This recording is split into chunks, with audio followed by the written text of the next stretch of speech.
Ferit dan Aisyah melihat video yang dikirimkan oleh Hande. Karena merasa ada yang tidak beres, mereka pun bergegas mencari keberadaannya. Dan alangkah terkejutnya keduanya ketika mereka menemukan Hande dalam keadaan koma dan bersimbah darah di suatu area gedung kosong. Ferit dan Aisyah bergegas membawa Hande ke rumah sakit agar segera mendapat pertolongan. Aisyah bersedia untuk mendonorkan darahnya untuk Hande. Untuk itu, Zumrud sangat berterima kasih atas bantuan Aisyah dan tentunya juga Ferit. Tiba-tiba Husain marah pada Ferit. Dia menyalahkan Ferit atas segala apa yang menimpa pada putrinya. Tentunya Ferit tidak mau begitu saja disalahkan. Terjadi pertengkaran antara keduanya untuk beberapa saat. Aisyah dan Zumrud berusaha melerai. Setelah keduanya tenang, Zumrud menampar suaminya karena menurutnya apa yang menimpa Hande tak luput dari kesalahannya juga karena sikapnya yang selalu memanjakan Hande. Aisyah juga turut menyalahkan Ferit karena bagaimanapun juga penderitaan yang dialami Hande ini penyebabnya adalah pernikahan Ferit sendiri. Oleh karenanya, demi kebaikan semua orang, Aisyah memohon pada Ferit untuk kembali ke pelukan Hande. Mendengar ini, tentu saja Ferit menolak mentah-mentah permintaan Aisyah karena melakukannya sama saja menodai harga dirinya sendiri. Malam itu, semua orang bersedih atas apa yang menimpa Hande. Aisyah merasa bersalah karena dia ditempatkan di tengah hubungan antara Ferit dan Hande. Ferit sendiri merasa bersalah karena telah berkata kasar dan menyudutkan Hande. Azadeh turut menyesal karena Hande adalah gadis yang diinginkannya sebagai menantunya. Betul jelas bersedih karena dia adalah sahabat terdekat Hande. Yaman meski berusaha tidak peduli lagi, tapi diam-diam dia mengunjungi Hande di rumah sakit. Jelas dia sangat bersedih karena Hande bagaimanapun juga adalah pujaan hatinya yang tidak mungkin dia hapus sampai kapanpun juga. Husain terus-terusan menyalahkan Ferit dan dia semakin muak melihat mukanya. Zumrud sebagai ibunda Hande terus-terusan menyalahkan dirinya atas apa yang menimpa anaknya. Dia teringat akan sumpahnya atas nama Hande bahwa dia sendiri yang akan melaporkan Husain ke polisi karena pembunuhan Baha. Untuk menghentikan kesialan yang menimpa Hande, malam itu juga dia berniat melaporkan Husain, tapi hal ini dicegah oleh Husain sendiri. Keesokan paginya, Ferit menyambangi Hande yang sudah dipindahkan ke kamar biasa tapi masih dalam keadaan koma. Tak lama kemudian terdengar suara Hande memanggil-manggil ayahnya. Ferit pun mencoba berbicara dengannya dan alangkah kagetnya dia, ternyata Hande mengalami hilang ingatan. Hande mengira bahwa dia akan menikah dengan Ferit. Melihat kenyataan ini, semua pihak terutama Zumrud meminta dengan sangat agar mengikuti cara berpikir Hande. Hal ini jelas membuat Ferit semakin tertekan. Di perusahaan Sancakzadeh, Adnan tiba-tiba muncul di rapat perusahaan. Dia protes karena perusahaan nekat melanjutkan proyek hotel dengan biaya pinjaman bank karena hal ini bisa menyebabkan perusahaan bangkrut. Pendapatnya ini pun mendapat tantangan dari beberapa pimpinan perusahaan lainnya termasuk Yaman dan Azadeh. Akhirnya diputuskan untuk melakukan voting untuk memilih pucuk pimpinan perusahaan Sancakzadeh dan terpilihlah Azadeh.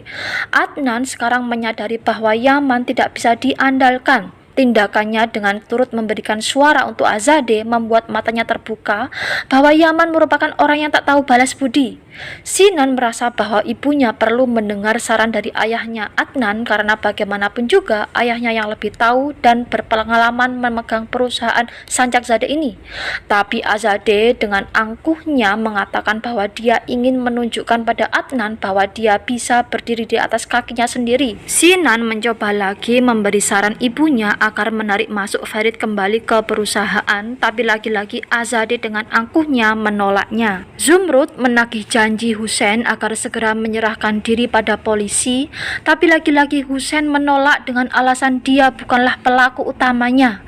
Dan sekali lagi Zumrud masih mendengarkan kata-kata Husain ini. Setelah menemui Aisyah dengan maksud untuk berterima kasih karena telah mendonorkan darah untuknya, Hande merasakan sakit perut yang sangat parah. Bersama kedua orang tuanya, dia check up ke dokter dan alangkah terkejutnya dia mendengar penjelasan dokter bahwa sakit perutnya yang dia rasakan karena ada luka di uterusnya yang menyebabkan kemungkinan besar dia tak bisa mengandung lagi. Mendengar kenyataan ini, Zumrud semakin bersalah. Dia pun menuntut Hussein agar segera menyerahkan diri pada polisi tanpa banyak alasan lagi. Tapi lagi-lagi Hussein menolak dengan alasan demi kesehatan Hande agar tidak tertekan. Tapi ternyata Hande telah pulih. Ingatannya telah kembali ketika dia melihat videonya sebelum dia menjatuhkan diri dari gedung kosong. Dia mengingat semuanya, mengingat kejadian pahit pernikahannya yang gagal dan mengingat kata-kata Yaman yang menangis di sampingnya ketika dia masih terbujur di rumah sakit.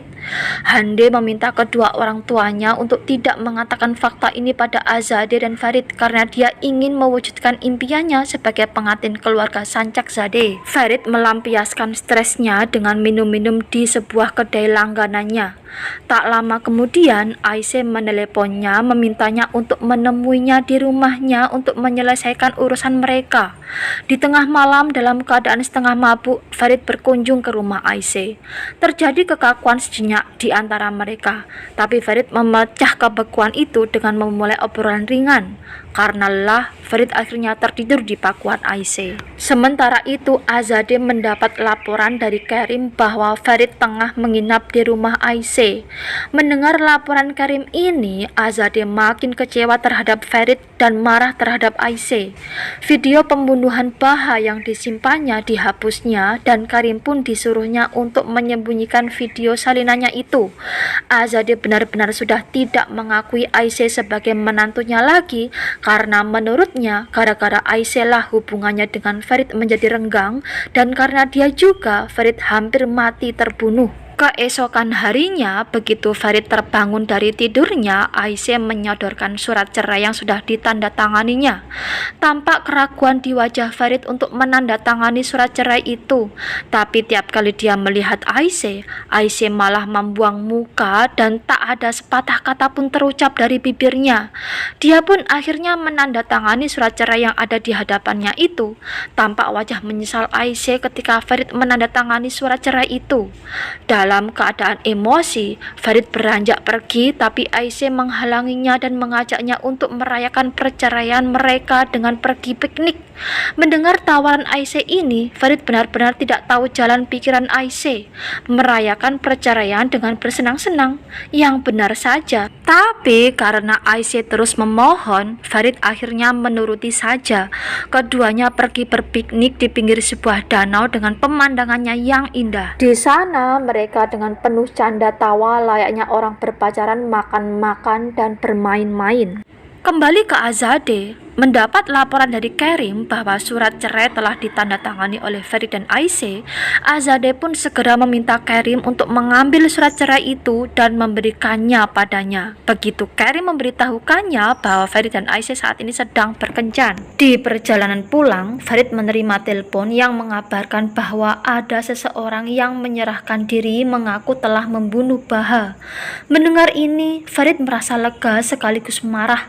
Lega karena istrinya akhirnya terbebas dari segala tuntutan, marah karena Aisyah akan benar-benar lepas dari tangannya karena tidak akan membutuhkan bantuannya lagi sebagai pengacara. Aisyah hanya terdiam sambil tertunduk mendengar segala omongan Farid yang memandangnya dengan tajam. Tapi ketika dia mengangkat wajahnya dan melihat ke jalan, dia berteriak karena di depannya sudah ada sebuah truk yang siap menabrak mereka. Saksikan terus kelanjutan cerita drama ini hanya di channel Rani Muntasari. Jangan lupa subscribe, like, dan komen agar channel ini semakin berkembang. Terima kasih, bye-bye.